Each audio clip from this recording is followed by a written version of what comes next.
And yeah, I you know what, the 60-40, I pulled that completely out of my arse. There's no, I'm not basing that on anything. It's just that you read that people in the Death in Texas primer and others, they are saying like a hugely favorite matchup is like 70-30. Okay, so I was basing it on that, and 70-30 is what I would expect the matchup to be for Death in Texas, and for Merfolk. For Merfolk, maybe even a little bit better, maybe even 75-25. And I know that the Burn matchup is not quite as good, not quite as good, or not quite as one-sided. Um,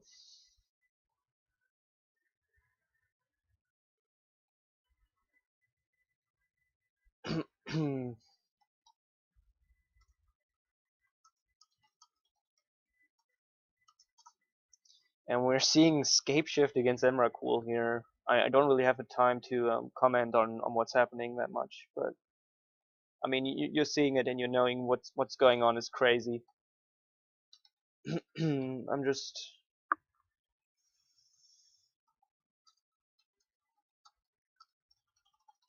trying to give that nice person a good idea of what I'm doing, what I'm boarding, which is not so easy because I have to think what I'm actually boarding. Oh yeah, Chalice.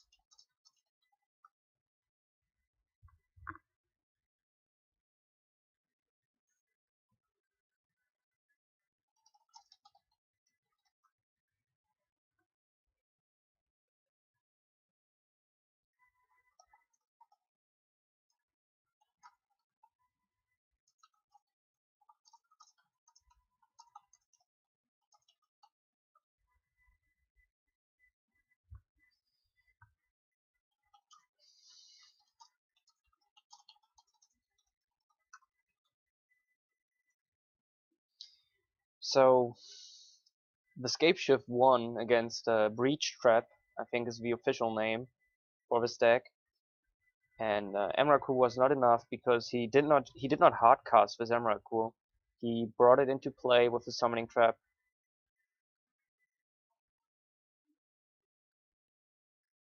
Yeah, he used the Summoning Trap to get the Emrakul into play, so he did not get the extra turn, and he lost in the next turn to Scape Shift. Very close game. He obviously would have been able to win using the Annihilator 6. I don't think Scape Shift can deal with Annihilator 6 at all.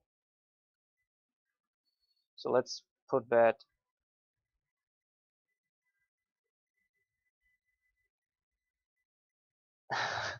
I'm playing Multi 6 and lose to Burn every match. Um,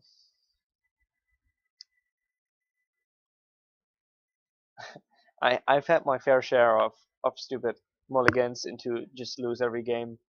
So yeah, that I'm definitely playing the same deck sometimes, but usually for me it's multi 4 and lose.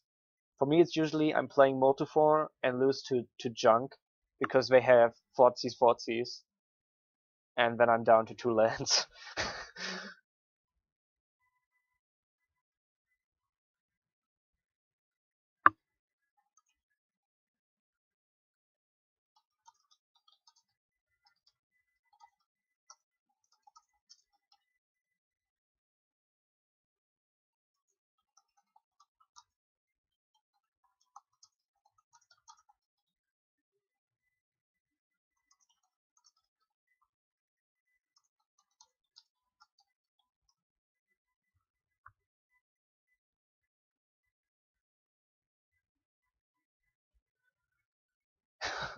Wow,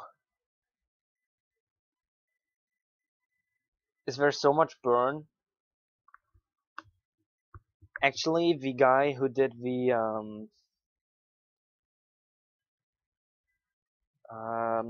the guy who did the deck tech for Burn at the Pro Tour, he said Martyr Proc and Soul Sisters are not the worst matchups for Burn. Now I'm not sure if he was just bullshitting, but it doesn't make a lot of sense, right? I mean, yeah, Yeah, no, it was multi-4, wasn't it? No, I think it actually was multi-free. It was the best multi-free possible. I had 2 lands and a Circle of Protection red, and one of the lands was like a white. It was a Plains or Evolving Wilds. I had 2 lands and a Circle of Protection red against Burn, and I kept and I won. But that was a fluke. No, but seriously, the guy who did the deck tech at the Pro Tour, Modern Pro Tour, said for Burn said that I'm not sure if he was talking about Soul Sisters or Martyr Proc, but he said it's not the worst matchup. They tested it in very intensively, and they found that it's just about equal or just slightly favored. I couldn't believe it at the time, and I still can't believe it. Maybe I don't know. Well, I've never played Martyr Proc, but I've seen enough Soul Sisters to know they just gain a shit ton of life, and as soon as they play the first Soul Sister, you have to start using your Lightning Bolt on the creatures, and every creature you bolt is one less bolt to the face, right? So what the hell is this? We have a blue-white control deck, but it's playing Glistener. Oh no, never mind. I'm stupid. We have the Dot Shackles, and he's playing against blue-green. In fact,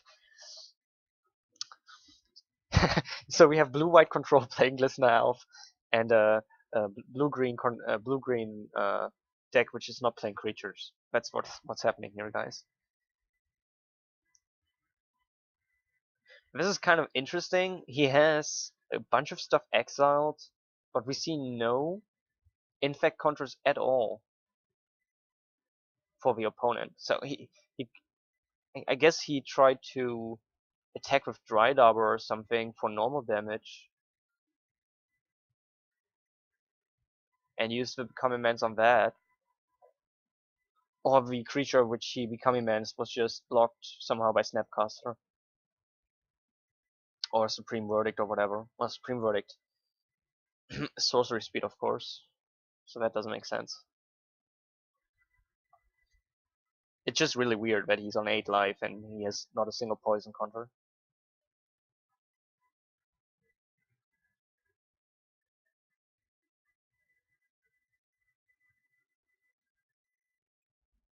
What about this Logic Knot? That's weird, right? I don't think you... I don't think this is a good card. I think even if this was 1 blue, I'm not sure if I would play it. Well, I guess if it was 1 blue, I would probably play it in a blue-white control deck. It would turn into a decent mana leak at 3 cards.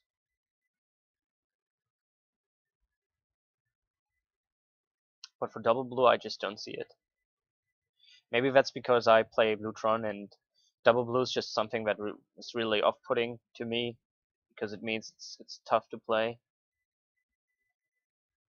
I mean, who would play something like Digfruit Time and Blue Tron, right? 2 blue sources? You never have that. So, and finally he gets some poison counters here. But he can just Dark Shackle him again, right?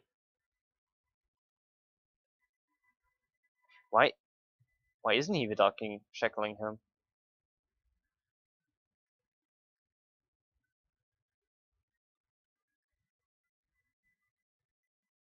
I should pay more attention to the game I'm observing. But I have to admit that I don't really care that much. And I've talked about this very, very often, but the observing system here is not that great. And it would just be way better if Wizards would actually fix this a little bit. If you had an option to somehow see the hands of the players, even if there's a considerable time delay, it would still make for a way better viewing experience. And also the sideboarding stuff is really annoying.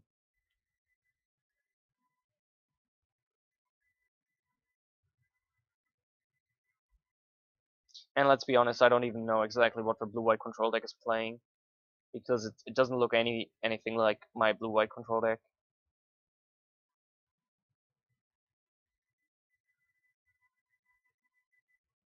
But he seems to be in good shape here. He has Viva Dark Shackles, he has Colonnade, which can block a couple more times, and he has 3 cards versus 0 cards, and obviously way more lands to work with. So, and this Penderhaven isn't even that great.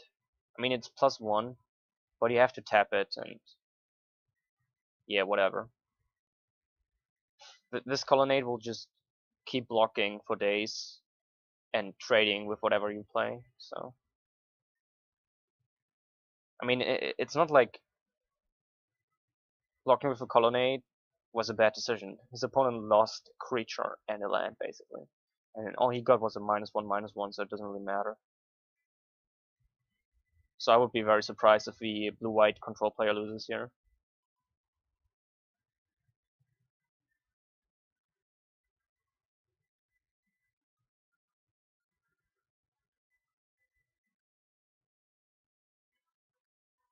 Where's my modern chat gone? Oh, I'm sorry about that. You missed the conceit. But it wasn't game 3, so we're gonna be able to see them play one more time. But I don't want to wait until they're done with sideboarding, so I'm gonna watch some other game. And we have Twin, I think, versus against the dude we played, against the Reanimator Tezzeret, whatever that is. Did he do anything with this Tezzeret? This comes into play with 5. Okay. So you can ultimate immediately.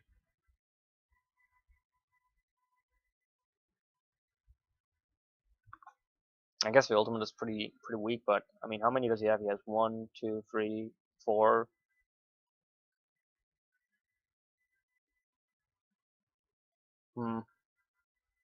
It's not that great.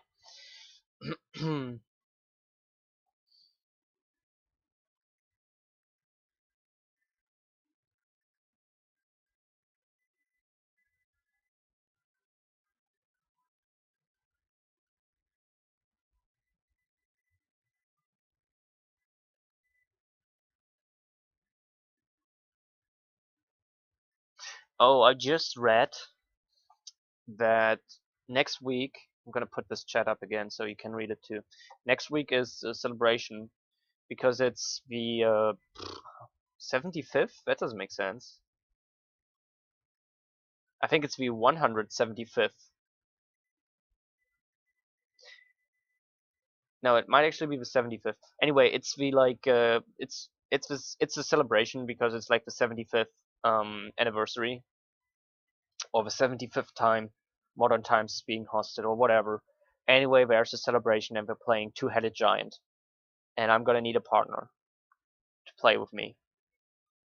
I have 2 people in mind. I have no idea. Is there a thing like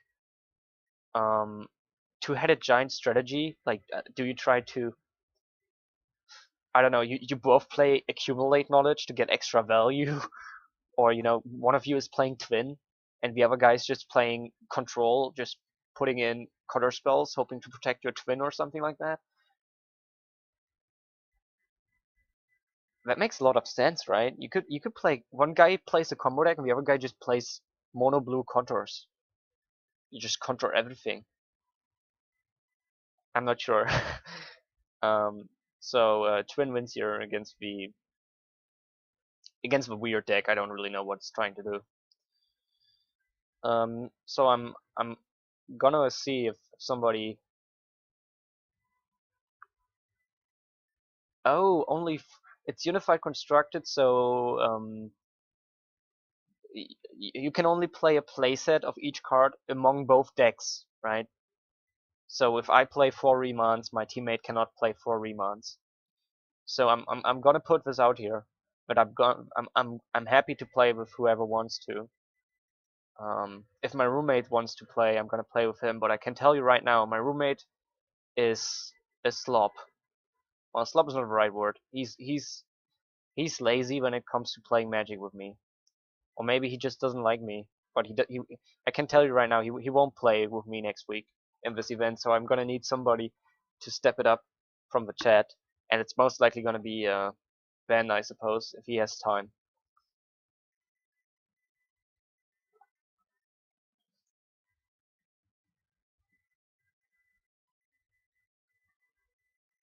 I'm definitely gonna, if I find the time. I'm not sure. Maybe there's something I have to do next week, but I don't not sure. But I just don't know yet. But if I find the time, I'm definitely gonna stream that event next week because that's something special and that's something. I've not played Two-Headed Giant. I think I've played Two-Headed Giants like once before in my life, like 4 years ago, and it was Return to Zendikar draft, and not Return to Zendikar, Rise of the Eldrazi draft. I distinctly remember playing a two-headed giant game with Annihilator draft style something.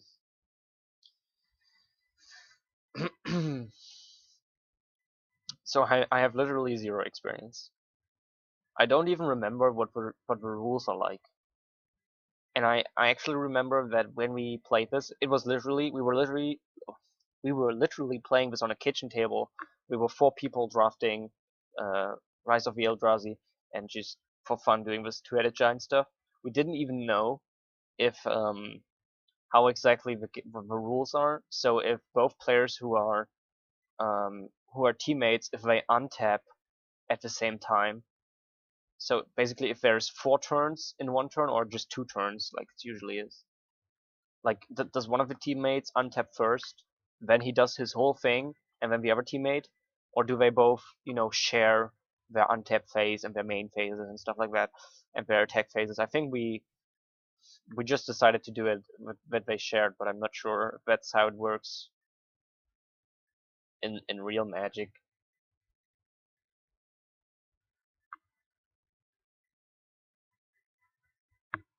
But I'm definitely hyped for that, and if you can't tell, I'm seriously hyped for that. I'm also very hyped for Modern's fourth. It's just been 4 years. That can't be. Well, last year was Modern's third, right? If you don't know what I'm talking about, it's a big Modern event which happens, I think, around August. So it's still a couple months, or like 3-4 months still, but it's a big event. Usually there's like 50 people, or last year it was like 50 people.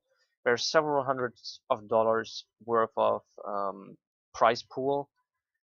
Like most player run events, uh, it's mostly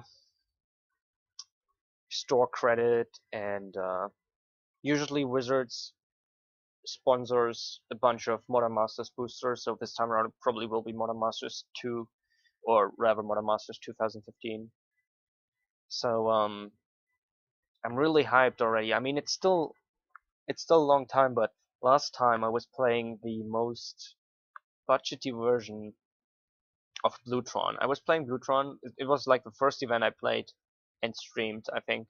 But I was like playing Mana League instead of Remand, and Cyclonic Rift instead of Oblivion Stone, and my sideboard was all kinds of cheap commons just because I couldn't afford a better deck. And now I'm almost kind of where I want to be with the deck. I suppose um, even if I had like unlimited funds, I wouldn't really change that much. I would probably add 2 Hurkyl's Recall and a Crucible Worlds or something, maybe 1 Guide. I mean, all of these are pretty much very small changes. The Hurkyl's Recall is only going to matter for one matchup, but you don't see that much. And Spell Sky, I think, is not necessary right now. Crucible is not necessary right now, so it's pretty small changes. And last big event I played was Slug. Okay, Blippi the Slug's birthday. I'm just gonna call it Sluggy 2014, and how did I finish? Top 4, right? Top 8 or top 4? I think yeah, I finished top 4. I got kicked out by Drunken Saber, I think. I'm pretty sure it was Drunken Sailor 15 who kicked me out with oh boy, what was he playing? I think it was Breach, Through Breach, and Ramp, or um I mean Through Breach and Summoning Trap, or it was Escape Shift or something like that. I'm not exactly sure. Anyway, I won like 90 bucks, and it was one of my greatest achievements in Magic so far. It was like a 50 people tournament and I top 4, and it all happened on stream. You can find the VODs on my YouTube channel. It's called Sluggapalooza or something, Sluggy 2014, and it was great. And I was really nervous because there was like a huge amount of people watching. It was 8 a.m. and I had a lecture at 10 a.m. which I had to be there for, and I was really, it was crazy. So I'm really looking forward to all these big events. I mean, it's obviously still a bunch of time, a few months at least until Modern's 4th, and then Sluggy is somewhere in November, I think, or the start of November, if I'm not mistaken. But I'm really looking forward to that. I kind of wish we had player run events like that happening more often. Like if there was like a monthly or maybe every other month a big modern tournament with like bigger prize support, like $100 prize payout, and I think you would see more people, and you would obviously have to do more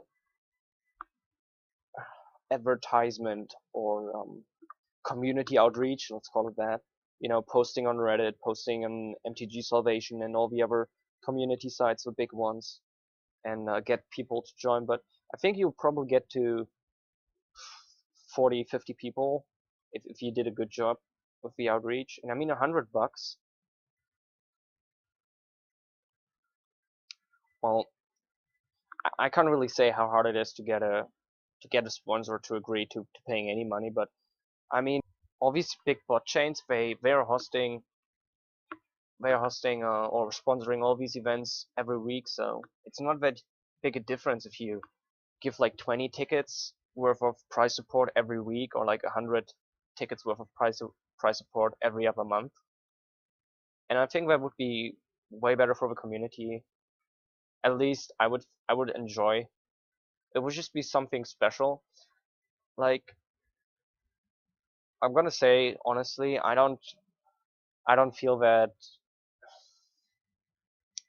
I don't feel like I have to play every player run event anymore. There was a time when I was grinding every single player run event I could get into, but lately, I mean, it's also been that I just have less time and I have to do more work and stuff, that I don't find the time to stream them. But I don't feel so bad when I miss a stream or when I miss an event. It's just like, well, 20 people played Pauper for free and somebody won something, and I wasn't there. It's not a huge deal. And I think that's because there's probably too many small events, at least for me at this point. And that would probably change if there was fewer events which are bigger. I mean, if I missed a big event like that, I would definitely be more upset when. I mean, like 2 weeks ago or so, I didn't stream a single event because I just didn't find the time, and I didn't. It didn't even bother me. I guess that's just me changing from the nerdy kid who had too much time to the one who doesn't find the time to do the nerdy things I would like to do. So I think all the tables are done. So we should have round 4 now. And if we manage to go 4-0, it will actually make a huge difference, right? Because we will get way more. We will usually get like 3 times as much, or like at least twice as much. We're gonna play against Leviathan CL, and I didn't pay attention, but I think that's the blue-white control player. I'm actually gonna use this time now and go AFK for 1 minute. I should have done this while we had the downtime, but it didn't occur to me that I had to play now. So I'm gonna be gone for 1 minute.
Okay, here we are, ready for round 4.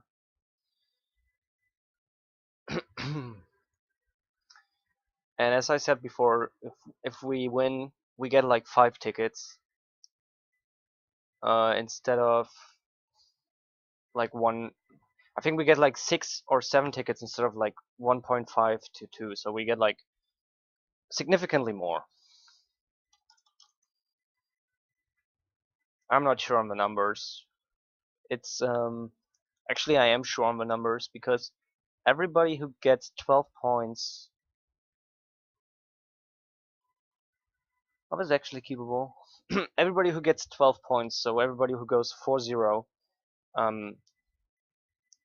among all of those, 60% of the prize pool are shared, and the other 40% are shared among everybody who went and got 9 points, which is 3 and 1. So it kind of really depends on how many people. Sometimes there's just one single person going 4-0, and then if that's the case, then you make a huge amount of money. Usually like 8-9 tickets, I think, or like 10 tickets even.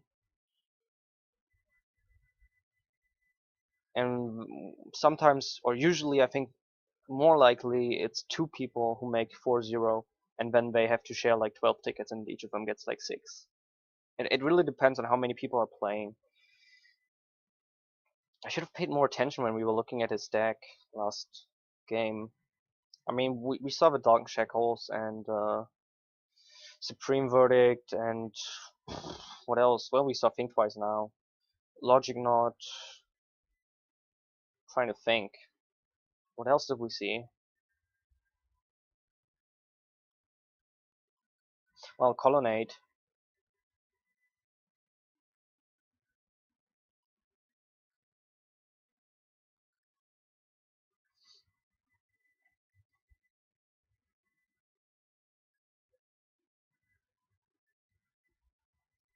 However, in a control matchup, we should be the favorite.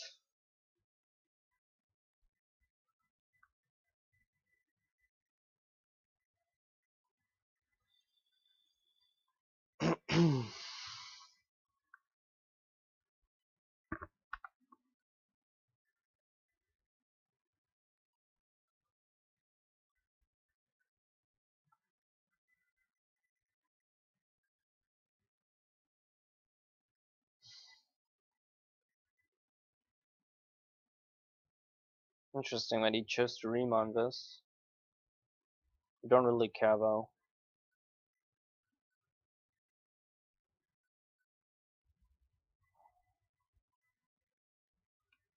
I think it's okay to play the Academy runes here and get the expedition map back.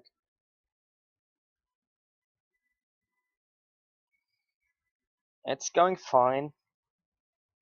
Is this just for the event? We are 3-0 in the event. The event is going great. If it's more of a general question, like how's it going in life, then I've been super busy. And it's been annoying as, well, I'm not gonna swear or curse on the stream. And I wish I had more free time so I could stream more. I really want to stream some dailies. I feel comfortable doing so, or I would if I had the time.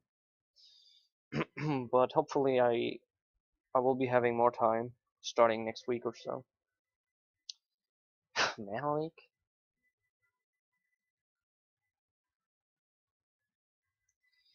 Okay, whatever.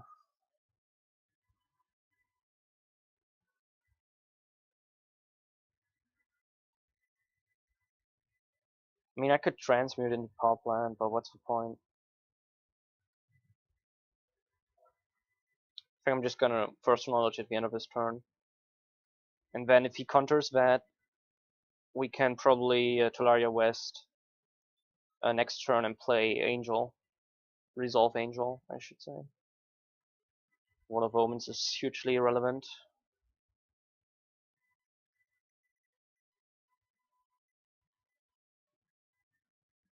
Well, it would be okay. I would be happy to do the work, but payment is kind of an issue. If I was paid as much as I think I should be. I would be more than happy to do all the work. Maybe we will just draw into power plant. Okay, he mana leaks. This is fine.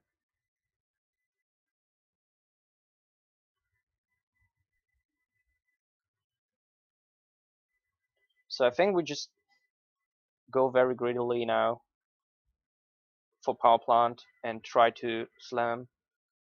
He showed us 2 mana leaks and a remand. If he has another mana leak or another remand, wow, okay. It would have been amazing. And we still have Treasure Mage into Mindslaver into Mindslaver lock and a remand to back it up, so if he paths here, he's Supreme Verdict, that's great too. Because we have Academy runes, right? We don't care.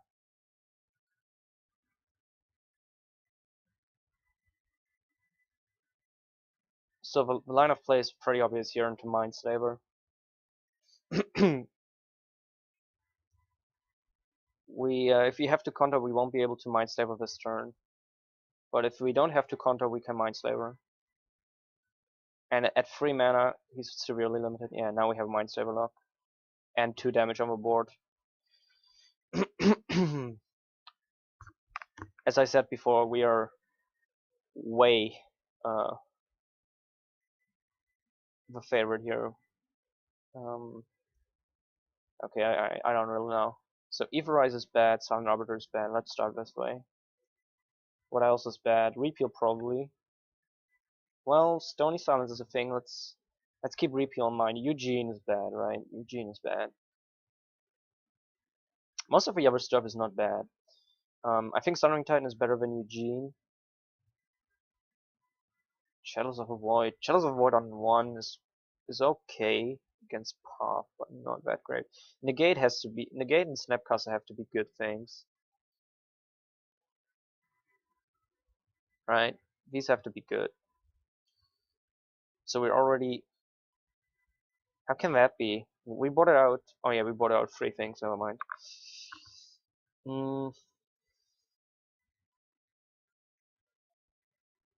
What are we scared of? We're scared of Path. A bit, I suppose. We're scared of... Well, we're scared of hate if he has it. Something like Revoke Existence. Exile artifacts is especially bad hate against us. Stony Silence is a problem. Leyline of Sanctity can be a problem. That's why we keep some bounce in. I mean, our best win condition here is Mindslaver for sure. I guess we could get rid of the Noxious Revival maybe, since we're not so relying on Gifts Ungiven. We don't need to tutor stuff so much. We just need to. I mean, we have so much time. We could board out the tutoring and just draw naturally into our win conditions, since we have so much time, and maybe replace the 1 Gifts, 1 Noxious Revival with, I don't know, Wonka Engine Cellos. I like Squelch kind of too. I mean, he's got to be packing some Tech Edges, some Ghost Quarter, and fetch lands, but it's probably not good enough just because he has like 1 Tech Edge, 1 Ghost Quarter, and 4 fetch lands. I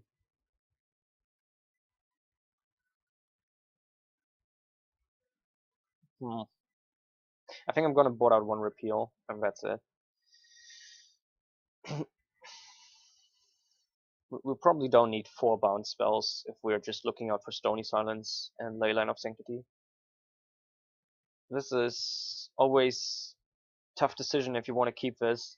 I play a single land which is bad in your starting hand. It's Tolaria West, but I see it so often, and it's always annoying when you see it. I mean, in this matchup, it's not a huge deal, right? Especially when you draw well. But this had to be a keep, because look at how good our hand just became.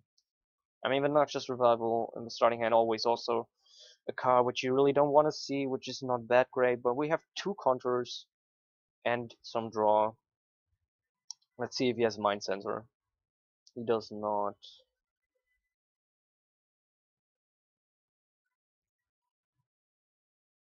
Wow. Very nice draws here. Hitting the land drops exactly what I wanted to do. Now next turn we can play island and... Oh, he has a tech edge. Okay.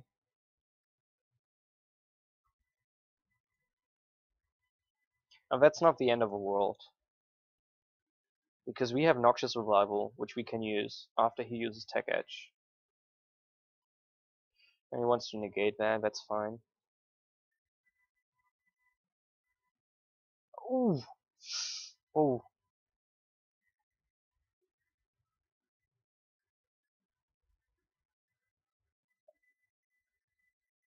I'm thinking if I want to transmute into power plant here, and then he destroys the tower.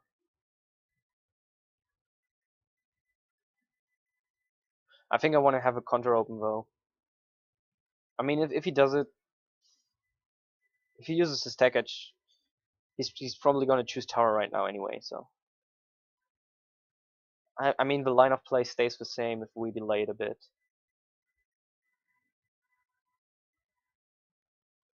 Oh, wow.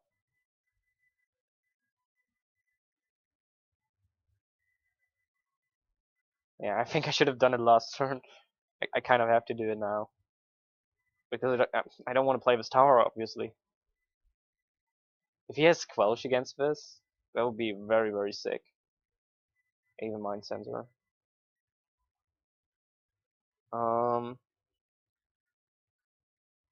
well, we can't deal, right? We have to let it happen.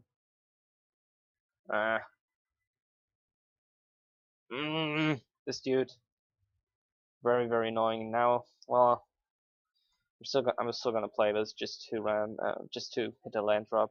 So I should have probably done it one turn earlier. It's questionable if he would have still been able to do this, but for very least he would have been able, not been able to use this same way. But I think I just Noxious Rebel right away, because this way he can't counter it. And I know I want to draw this mine way more than I would want to draw an expedition map, for instance, or any other land. I mean, we want to draw land. It's literally the best draw we could have right now, so makes a lot of sense.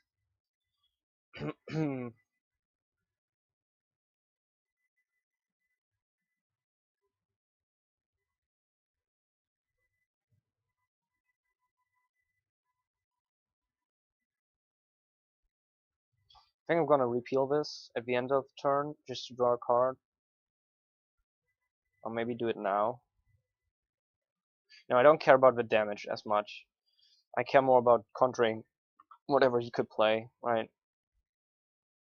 So if he wants to flash this back in, he can flash it back in and do his 2 damage. I don't care. I want to draw cards. And if he wants to counter the repeal, he can. That's also fine, because if we draw land, we might be able to resolve a Mindslaver. For instance, if he only has Cryptic in hand, and he chooses the wrong mode, but he has a negate.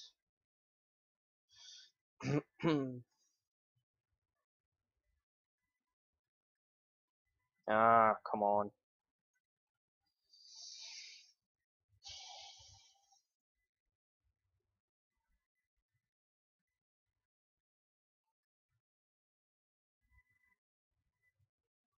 Well, that's a good draw. Gonna have to try it here.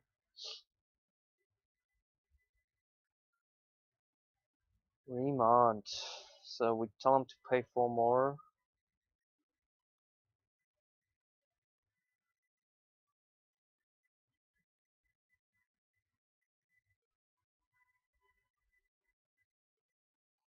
I'm gonna have to try it, I think. Having this on the board is way better than having it in the hand.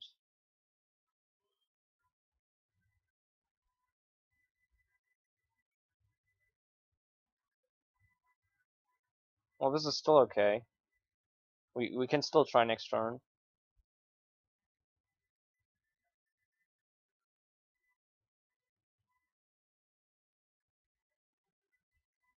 And he had to go through some counters. Jace. Reveal the top 3 cards of your library. Put one pile into your hand and the other into the bottom of your library. Well,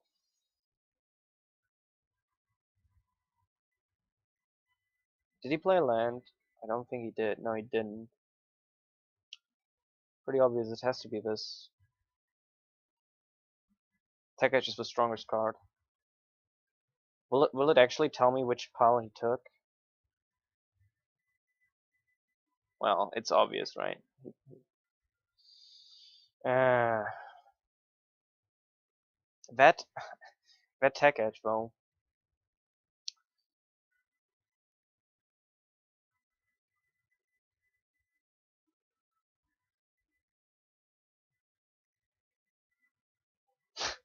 How about that? How about that?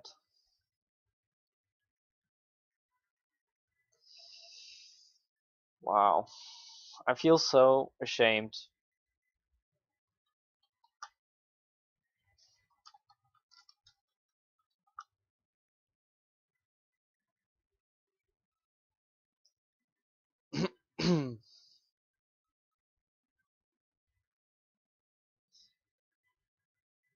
One, two, three, four, five.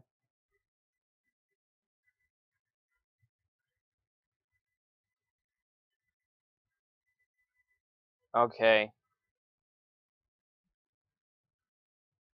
Okay, first thing we're gonna do is we're gonna kill his Jace and choose the empty pile, right?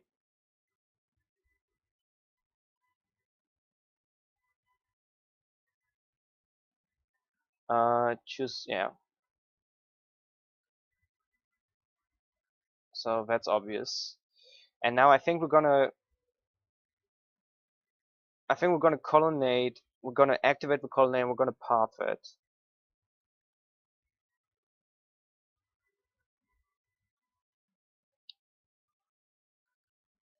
But then he still has one path. But we really don't want him. Oh, it comes to play tapped. I'm stupid. Obviously. Oh, come on. Oh, we're gonna do that then.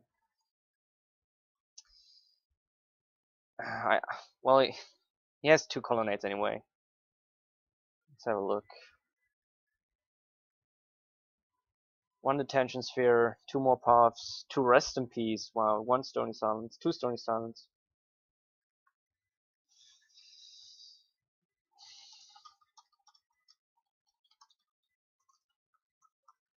Yeah, I didn't realize you already had a colonnade, so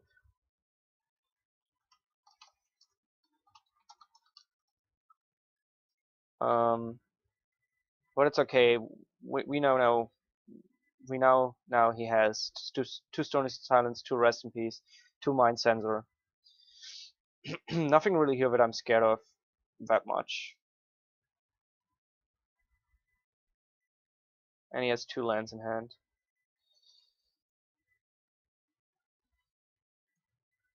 But we're gonna lose to this colonnade if we don't draw anything amazing, and of course we just top deck.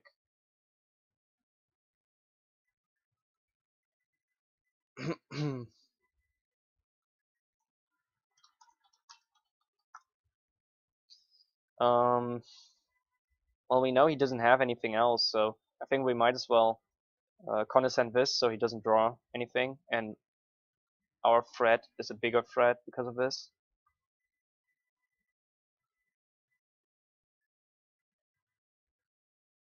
Oh yeah, I forgot about the think twice.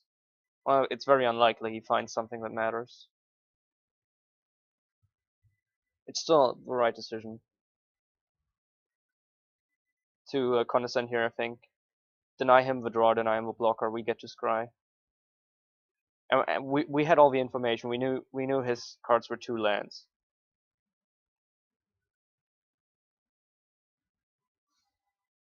I feel so sorry for him, and I feel so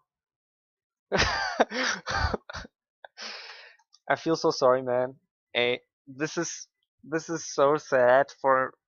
I mean, I'm full of compassion and sympathy for him,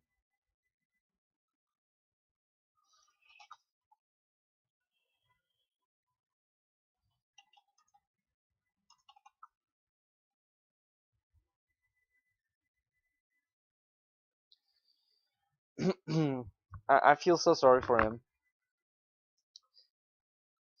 I mean, I top decked so crazy.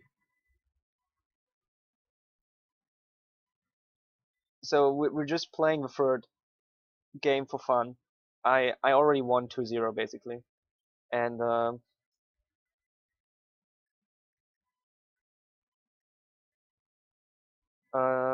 let's see. I think O Stone is actually not that good. What do you guys think? Because it doesn't hit Colonnade, and Colonnade seems to be his only win condition that I saw.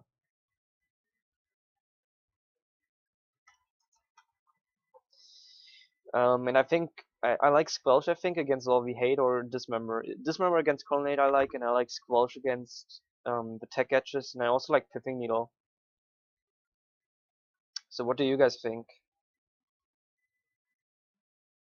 Two Stony Silence is the only thing we saw which Repeal is good against. So I think uh, I'm not sure if I want to board out that much Repeal.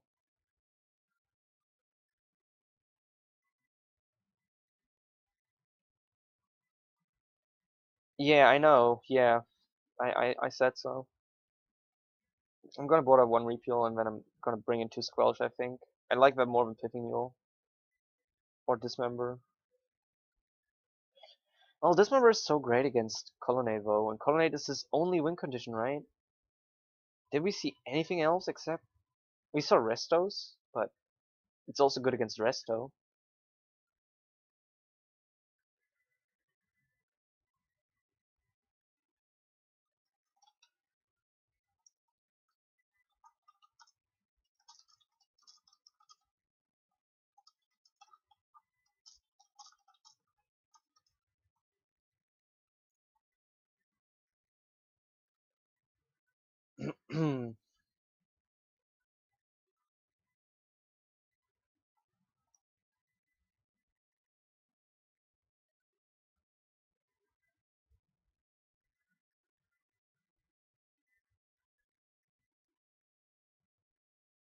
Well, I'm not gonna. I actually don't think Stony Silence is that big a problem. I think Stony Silence. If I had to rate like the sideboard cards which screw me over the most, I think Stony Silence wouldn't even make like top 5.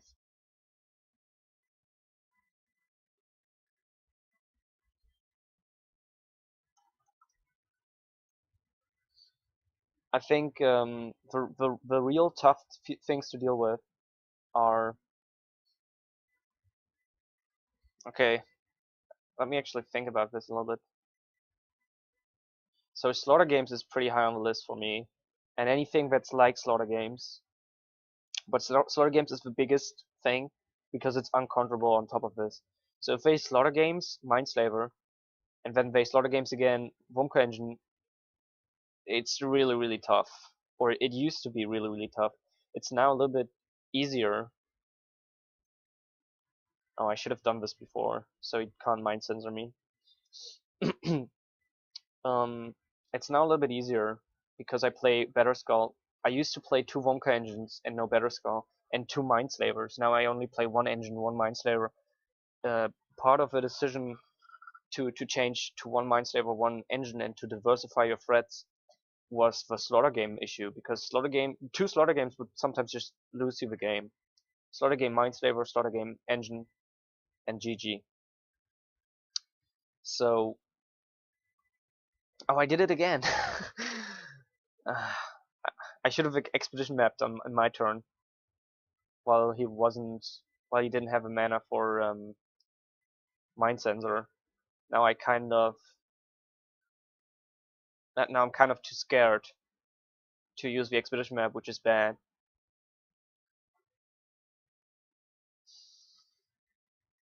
What the hell? We just have to try it. Right? If he has mind sensor, he has mind sensor. Then it was a huge misplay. Okay, so we're gonna get it's non-basic, right? Yeah. Okay.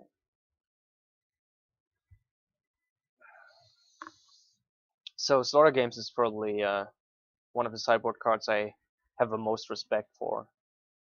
and then it's probably followed by stuff.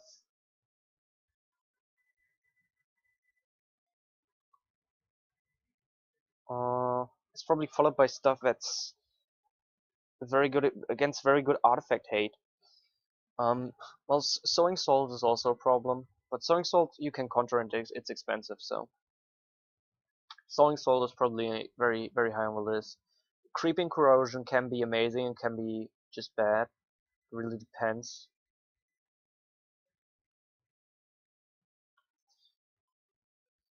Really depends on the board state. If your board state is Oblivion Stone, Better Skull, Angel, then Creeping Corrosion is pretty good. Sometimes Creeping Corrosion is just useless.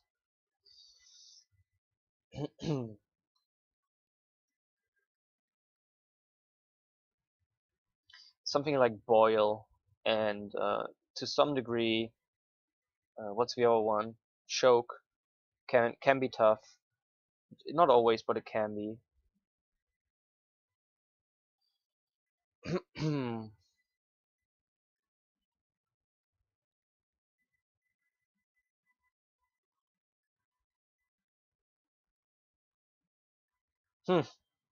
Value Snapcaster. You may have it. So there's quite a few cards which I think are way worse than stuff like Stony Silence. Stony Silence and Blood Moon are like the two overrated things, I think.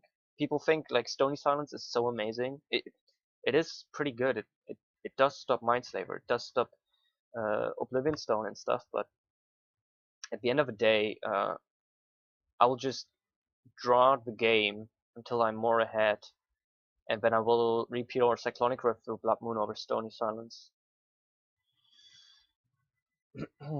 And then, yeah, it doesn't really win you the game. It buys you some time, but you still need to win the game during that. I think we want to counter this, so we deny him the card draw.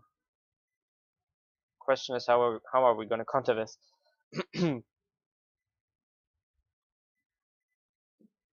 I guess Remand. Spellburst. Spellburst is just awful. And we get our own. We get our own useless Snapcaster.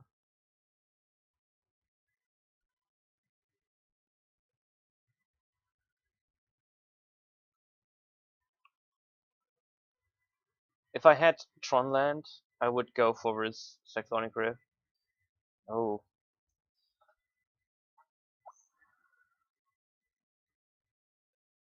I don't think I can deal with this. I suppose I can bounce it.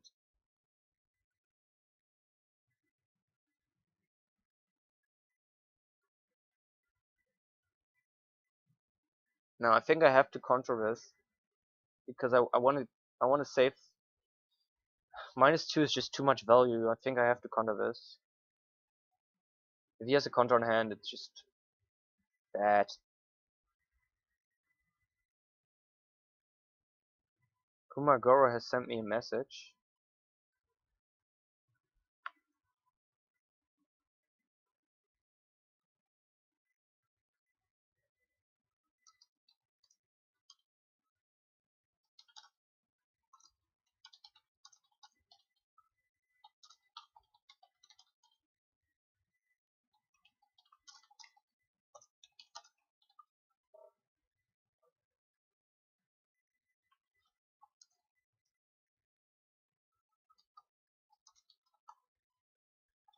So the host is a little bit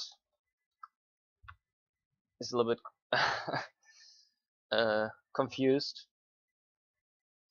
Oh, he has a negate. Okay.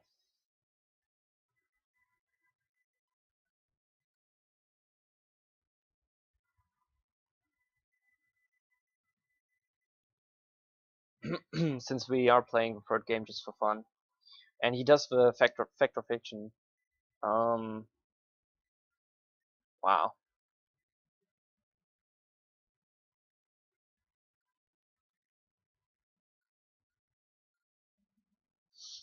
What do you guys think? I mean, it has to be It has to be Tech Edge versus 2 Dispo, right? Because every land counts right now. I mean, whatever we give him, he's gonna take with two cards, I think. The question is, would we rather he has 2 Dispo or he has Tech Edge Dispo?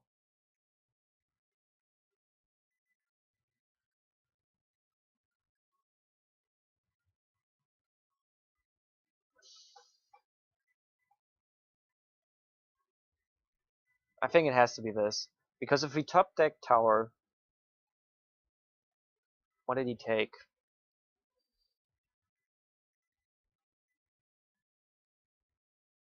Well, he put 2 on the bottom, so he took. It's obvious what he took then, right? And if we top deck Tower,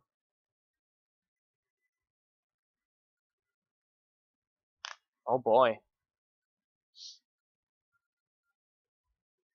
If I had played the Cyclonic Rift on this, no, we still wouldn't have enough mana.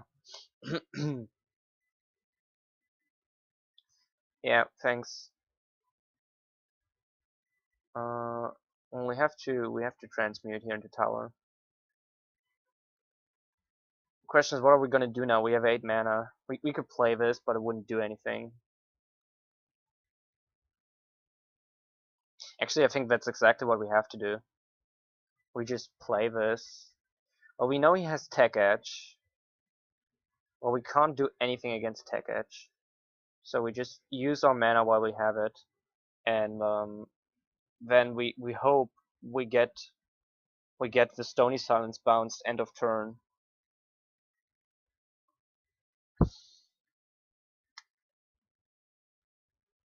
I should update the thing though.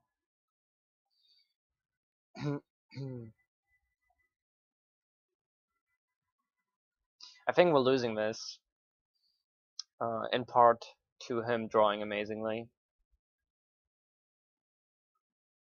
I mean, he drew 2 lands, two Tech Edges. Rest in peace, Stony Silence. Just very well drawn. And did I misplay somewhere? I at least can't really remember a big misplay. And there's a second Stony Silence.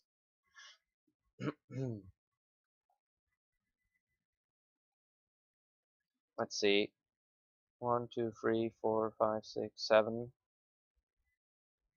If we have, well, we need way more mana. We need way more mana to overload and protect it with Spell Burst.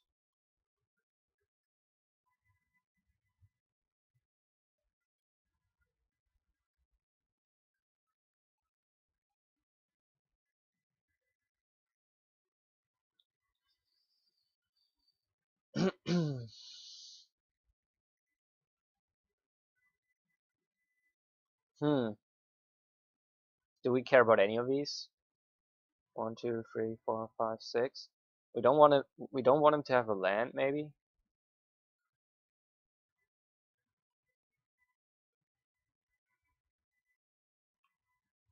I mean, surely we don't really care about the other Jays.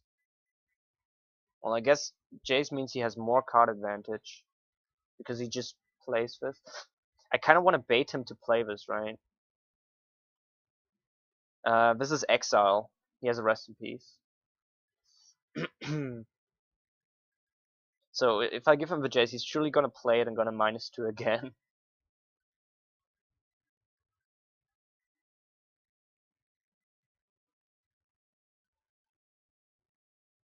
Yeah, I think the Jays is actually worse because this is just a value engine.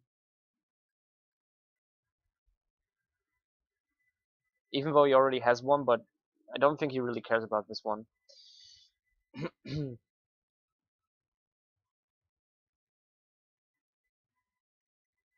Guys, this is the graveyard, and the graveyard is empty. So I'm gonna close it. This is Exile, because he has Rest in Peace. I cannot Noxious Revival anything.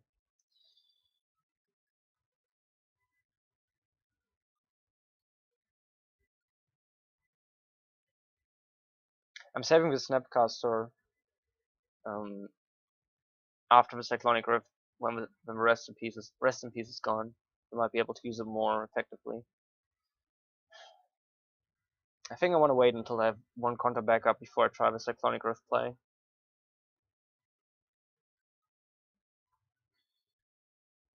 This is a pretty good draw, actually.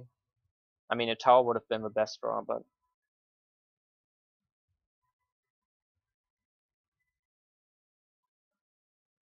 this will help us bait out some counter. Let me actually put this chat away. Yeah, this will help us draw out some counter, and then hopefully in a turn or two we will be able to use the Cyclonic Rift. Maybe I should have just been aggressive and gone for it last turn when I had the 7 mana. Because if he only had a remount, it really wouldn't have been that bad.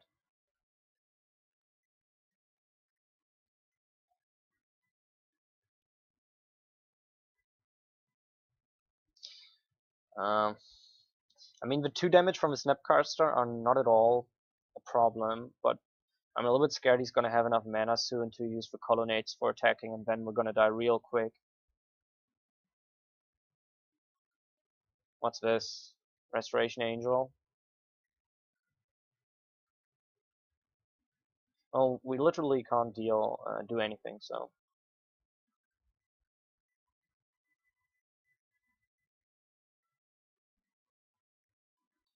So next turn he can have 9 damage, if I'm counting correctly.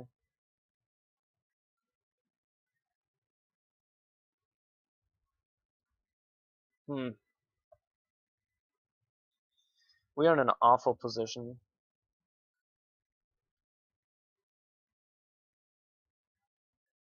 And that doesn't help us at all.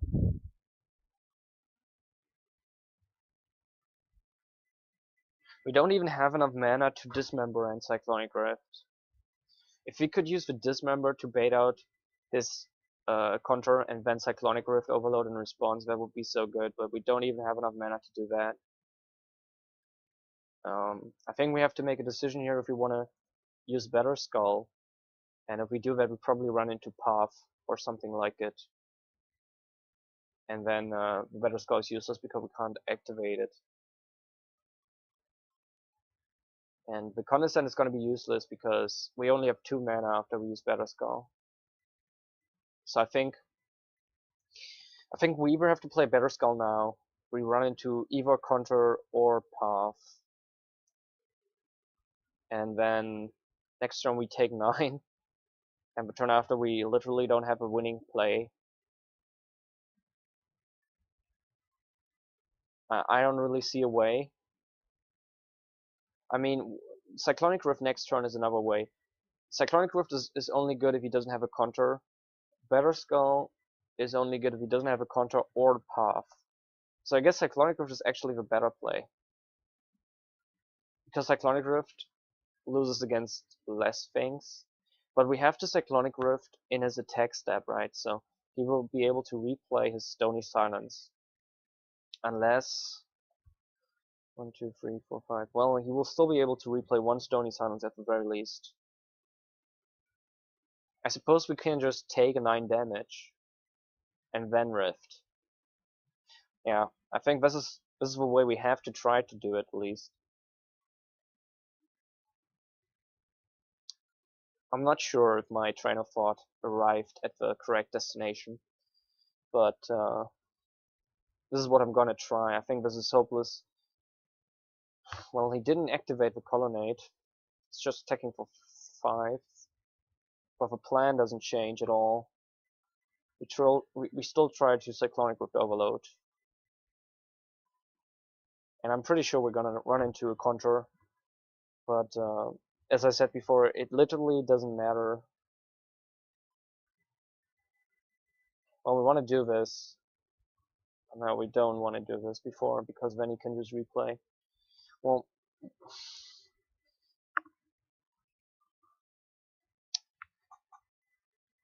Snapcaster is useless, Tech Edge is pretty decent, so it has to be this way.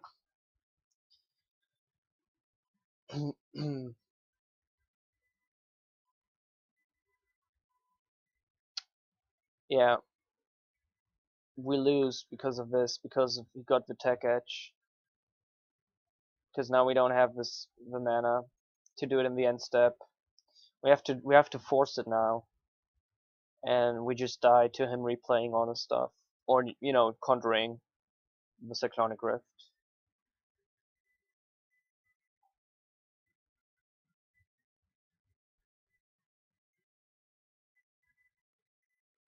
And he has a spell snare. Out of all the conjures he could have, he has the most situational, the most blowout. So trying to see if there's any specific way we don't die. I mean, we have to play this right now. Actually, we don't, because let's see, he might do the same mistake and just attack with Restoration Angel. Then a Snapcaster can block this. If he activates Colonnade, we are literally dead. If he activates Colonnade, we are literally dead. There's absolutely zero we can do against Colonnade activation.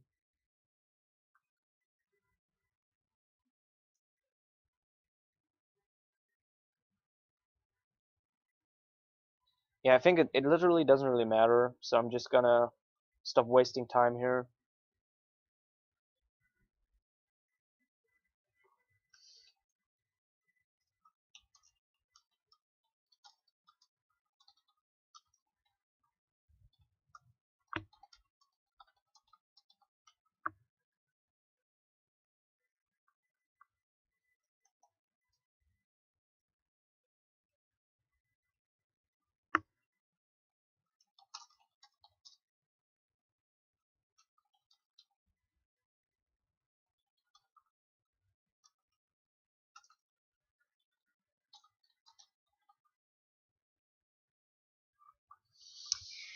I'm sorry, I'm chatting with him on the side.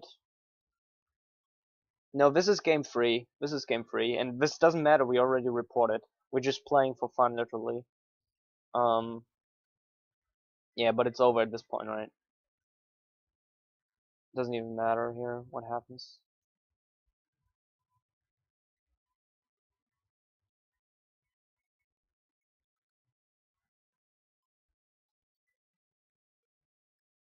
Well, he's saying the deck is not very good right now. I don't agree.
So he wins.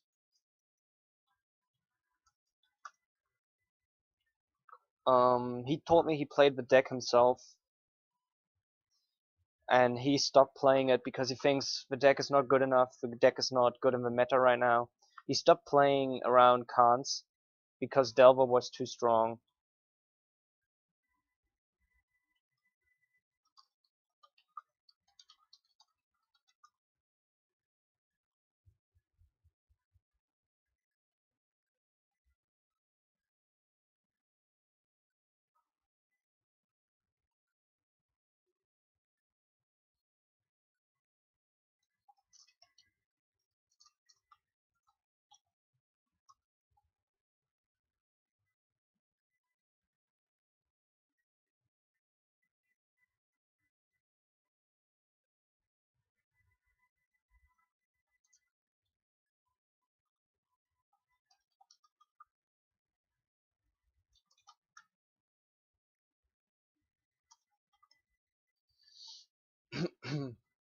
So yeah, he played the deck and he stopped playing it around Delver. Um, and he thinks the deck is not good right now because of the aggro meta game, and that right now, yeah, it's just not a good deck. And I have to say, he's probably right, right? He probably, I mean, if this was the best deck right now, more people would play it and it would win big events, and it hasn't. Um, he's probably right on. It's probably a tier 2 deck, but I like it because it's fun to play and it's cheap. Those are the two big reasons.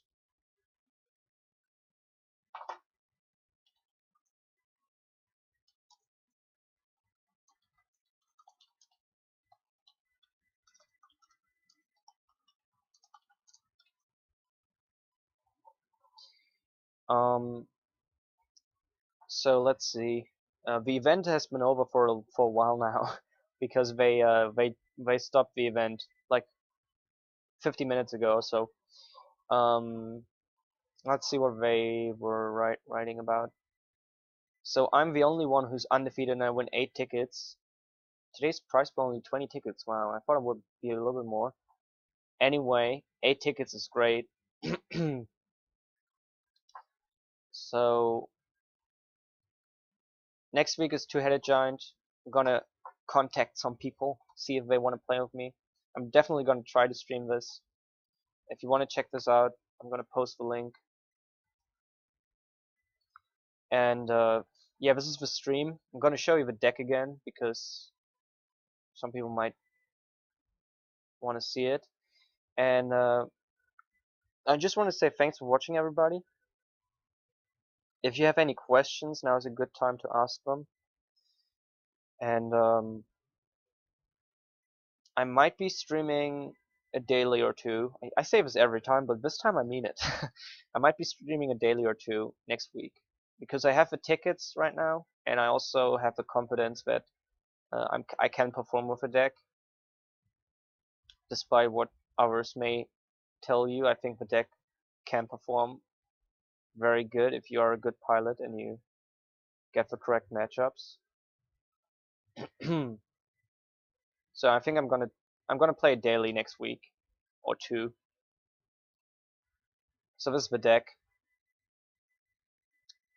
Um, it's a great and cheap deck. So if you want to start playing modern, or if you want to get a cheap modern deck, this is a great way to try it out. Otherwise, please check out the description of the channel. There's interesting links there. Tomorrow, Bava will be streaming some, I think some Pauper and some modern. I'm never sure what he's playing. He's doing all kinds of stuff. So you can check that out if you want to. Burn. I don't care about burn. I have bottle gnomes.